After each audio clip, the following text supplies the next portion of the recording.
Morning dear students.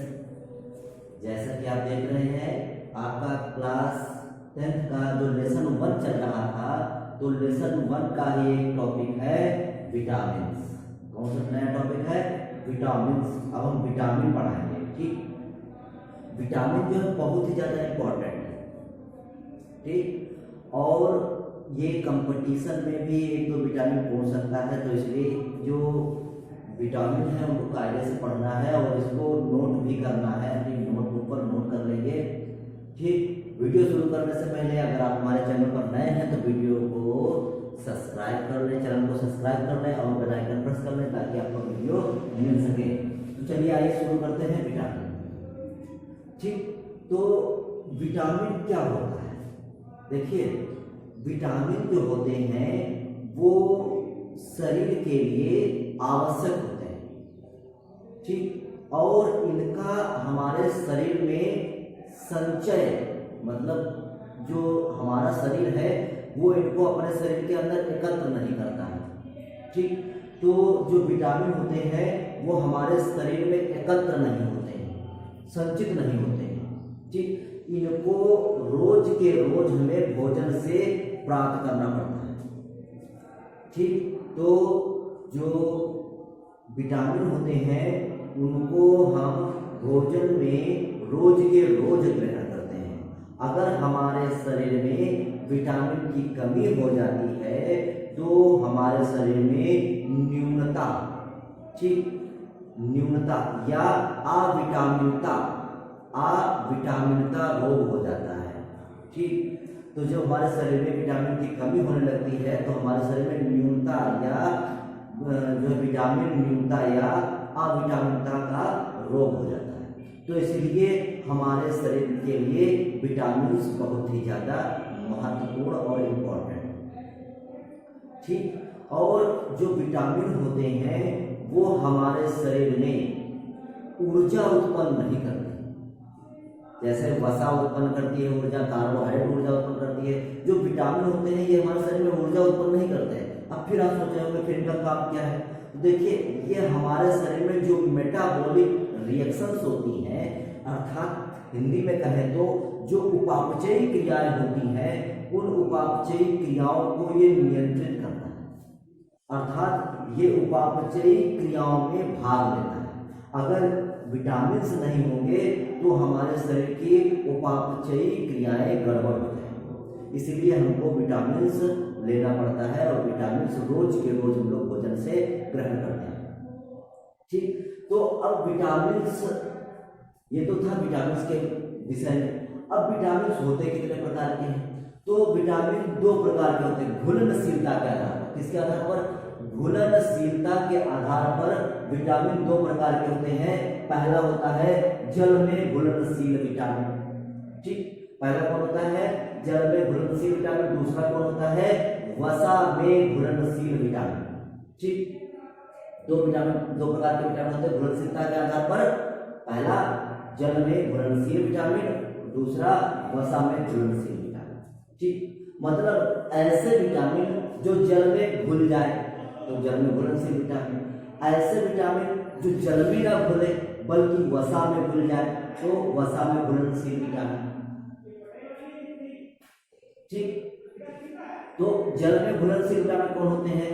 B complex और vitamin C. दो प्रकार के विटामिन जल में घुलनशील होते हैं, बी कॉम्प्लेक्स और सी। तो देखिए, आपको एबीसीडी आती? तो एबीसीडी में देखिए A B C D E, ठीक, और के, इतने ही तो विटामिन होते हैं। तो उसी के आधार पर तो ए छोड़ देते हैं, तो बी और सी जल में घुलनशील। बी के बाद तुरंत सी आता है तो बी और सी तुरंत जल में घुलनशील। ठीक, तो ये दो जल में घुलनशील हो गए। वसा में घुलनशील, वसा में कौन कौन से बोलते हैं? तो विटामिन ए, बी से तो निकल चुके हैं, फिर ए डी ई के, कौन कौन से? ए डी ई के, ये जो 4 विटामिन होते हैं ये वसा में घुलनशील होते हैं। इनका सबसे ज्यादा इंपॉर्टेंट काम ये है, तुमसे क्वेश्चन पूछा जा सकता है कि बताओ विकल्प दे दिया, 4 विकल्प दिए, पूछा कि निम्न में से कौन सा जल में घुलनशील विटामिन है या निम्न में से कौन सा वसा में घुलनशील विटामिन है। तो अगर हमको ये पता होगा तो फटाक से जान जाएंगे कि कौन सा जल में घुलनशील है, कौन सा वसा में घुलनशील। ठीक, तो अब जो विटामिन बी है ये अकेला नहीं होता है, इसका पूरा परिवार है, इसके पूरे परिवार का समूह है। तो इसीलिए इस विटामिन को हम बी कॉम्प्लेक्स कहते हैं। ठीक, बी कॉम्प्लेक्स कहते हैं। अब अगर तुम्हें याद रखना है तो हम एक तरीका और बता सकते हैं कि कौन से जल में घुलनशील है। देखिए हम लोगों ने एक, जब कभी पेट में दिक्कत होती है तो हम लोगों ने एक कैप्सूल खाया होगा, बीकासूल कैप्सूल आता है, खाया होगा। तो उसको किसके साथ खाते हैं, तेल के साथ या पानी के साथ? पानी के साथ खाते हैं। तो इसका मतलब यह है कि जो बीकासूल कैप्सूल आता है वो पानी में घुलनशील है, तभी तो उसको पानी के साथ खाते हैं। तो पानी के साथ खाते हैं मतलब बी किसमें घुलनशील हो गया, पानी में। और बी के बाद तुम क्या आता है, सी, तो सी भी हो गया पानी में घुलनशील। ठीक, तो ये दोनों हो गए जल में घुलनशील। अब इसके बाद विटामिन हमने देख लिया कौन कौन कितने प्रकार के होते हैं। इसके बाद जो दूसरा इंपॉर्टेंट बात आती है इसमें, वो है कि इनके रासायनिक नाम। इनके रासायनिक नाम बहुत पूछे जाते हैं। ठीक, तो हम बी कॉम्प्लेक्स जो है, बी कॉम्प्लेक्स की इधर सारणी बना दी है। इसमें इतने ही हमने मेन बताए हैं, बाकी 2-3 और होते हैं उनको मैंने नहीं बताया है, लेकिन जो मेन थे मैंने यहाँ पर बता दिए हैं। ठीक, तो जो बी कॉम्प्लेक्स है, बी कॉम्प्लेक्स की यहाँ पर हमने सारणी बना दी है। बाकी जो विटामिन सी था, ए बी ई के जो विटामिन है उनको मैंने इसी के नीचे ही लिख दिया है। अब हम तुमको सिस्टम बाय सिस्टम एक एक विटामिन बताते चलेंगे। तो जो बी कॉम्प्लेक्स आते हैं, पहले चलिए जानते हैं बी कॉम्प्लेक्स के विषय। बी कॉम्प्लेक्स विटामिन के विषय में जानेंगे। ठीक, तो यहाँ पर देखिए मैंने लिखा है विटामिन का जो है कौन सा विटामिन है, तो यहाँ पर विटामिन के नाम लिखे हुए हैं और यहाँ पर विटामिन का रासायनिक नाम लिखा हुआ है। ठीक, विटामिन का रासायनिक नाम लिखा हुआ है और विटामिन के रोग लिखे हुए, कौन कौन किससे रोग होता है। तो सबसे पहला विटामिन B1, कहीं कहीं पर इसे विटामिन बी भी लिख देते हैं। ठीक, तो कंफ्यूज ना होना, ये विटामिन B1 भी है और बी भी है। ठीक, तो B1 इसका रासायनिक नाम क्या है, थायमीन, और इससे कौन सा रोग होता है, बेरीबेरी। ठीक, B1 थायमीन है इसका रासायनिक नाम और बेरीबेरी होता है इससे रोग। दूसरा आता है B2, ठीक, और इसका दूसरा नाम है विटामिन जी। चाहे हम विटामिन B2 कहें या कहें विटामिन जी, इसका रासायनिक नाम है रेबोफ्लेविन। कौन सा, राइबोफ्लेविन। कौन सा है, राइबोफ्लेविन। इसका रासायनिक नाम क्या है, राइबोफ्लेविन। ठीक, और इससे रोग कौन सा होता है, किलोसिस। किलोसिस में क्या होता है कि जो मुंह होता है, मुंह के जो किनारे किनारे होते हैं वो कट फट जाते हैं। ठीक, तो इसे बोलते हैं किलोसिस। तीसरा आता है निकोटिनिक एसिड। कौन सा आता है, निकोटिनिक एसिड। इसका रासायनिक नाम होता है नियोसिन, या इसका दूसरा नाम होता है विटामिन PP। कौन सा, विटामिन PP। ठीक, तो निकोटिनिक एसिड, इसका रासायनिक नाम है नियोसिन या विटामिन PP। और इसके द्वारा होता है पेडाग्रा या चर्मदा। चर्म माने त्वचा, चमड़ी, चर्मदाह माने जली हुई। तो ऐसा लगता है कि जो है त्वचा झुलस जैसी गई। ठीक, तो पेडाग्रा या चर्मदाह हो जाता है। फिर अगला विटामिन का विटामिन B6। विटामिन B6 जो है वो है पायरिडॉक्सिन। इसका रासायनिक नाम क्या है, पायरिडॉक्सिन। पायरिडॉक्सिन से क्या होता है, एनीमिया। एनीमिया जानते हैं, एनीमिया का मतलब होता है जब हमारे शरीर में खून की कमी हो जाए। ठीक, जब हमारे शरीर में खून की कमी हो जाती है तो उस रोग को बोलते हैं एनीमिया। ठीक, वही चर्म रोग हो जाते हैं। चर्म माने जो त्वचा, जो स्किन डिजीज संबंधी रोग हो जाते हैं। पेशी ऐठन, जो मांसपेशियां हैं वो उसमें ऐठन होने तो उसमें दर्द होता है, जैसे पैर वैर में कभी दर्द होने लगता है तो उस प्रकार से जो पेशी ऐठन होता है, जो मांसपेशियां उसमें ऐठन मतलब दर्द होना शुरू हो जाता है। ठीक, फिर अगला विटामिन का है विटामिन H।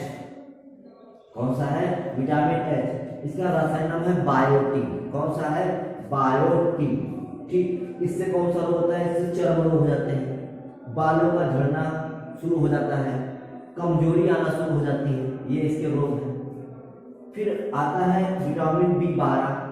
विटामिन बी 12 का रासायनिक क्या है? साइनोकोबालैमिन। क्या इसका नाम है? साइनोकोबालैमिन। और इससे रोग कौन सा होता है? एनीमिया और तंत्रिका संबंधी रोग हो जाते हैं, नर्वस सिस्टम से संबंधित रोग हो जाते हैं, तो एनीमिया और तंत्रिका संबंधी रोग हो जाते हैं। ठीक, एक प्रश्न और पूछा जाता है विटामिन बी 12 से कि जो विटामिन बी 12 है उसमें कौन सा तत्व पाया जाता है?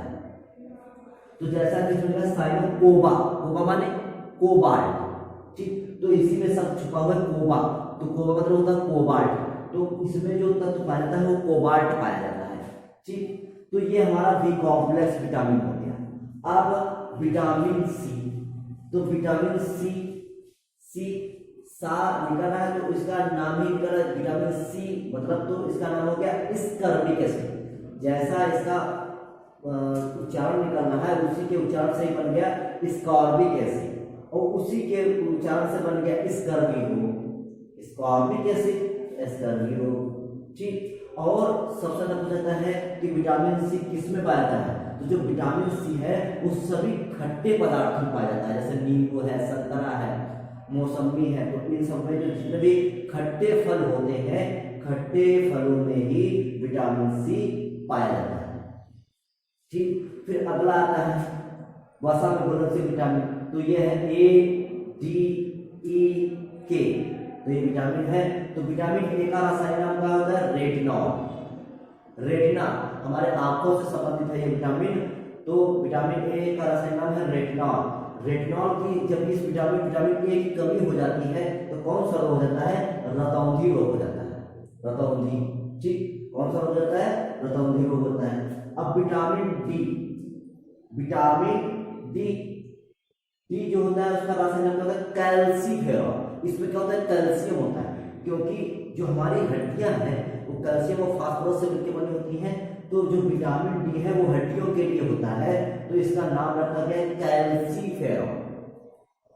ठीक, हड्डियों में कैल्शियम होता है, फास्फोरस होता है, तो इसीलिए इसका नाम रखा गया कैल्सीफेरॉल।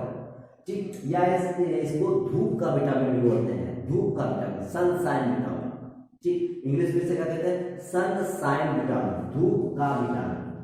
ठीक, तो ये धूप का विटामिन होता है, और ये धूप में बैठने से प्राप्त होता है। ये धूप वो नहीं कि दोपहर में बैठ के, दोपहर वाली नहीं, जो सुबह की धूप होती है, जो सुबह मॉर्निंग की जो धूप होती है उसमें विटामिन होता है। ठीक, अब इससे रोग कौन सा होता है? विटामिन डी की कमी से कौन सा रोग होता है? तो विटामिन डी की कमी से होता है बच्चों में, जो बच्चे होते हैं उनमें होता है रिकेट्स या सूखा रोग। इसका क्या होता है? सूखा रोग। विटामिन डी की कमी से बच्चों में रिकेट्स या सूखा रोग हो जाता है, और जो वयस्क होते हैं, जो बड़े लोग होते हैं, उनमें होता है ऑस्टियोमैलेशिया। कौन सा रोग होता है? ऑस्टियोमैलेशिया। ठीक, ये हो गया हमारा विटामिन डी। अब विटामिन ई होता है टोकोफेरॉल, कहता है टोकोफेरॉल। इसका रासायनिक क्या? विटामिन ई का टोकोफेरॉल है, और इससे होता क्या है? इससे जो जब ये विटामिन की कमी होती है तो इससे बांझपन संबंधी रोग हो जाता है।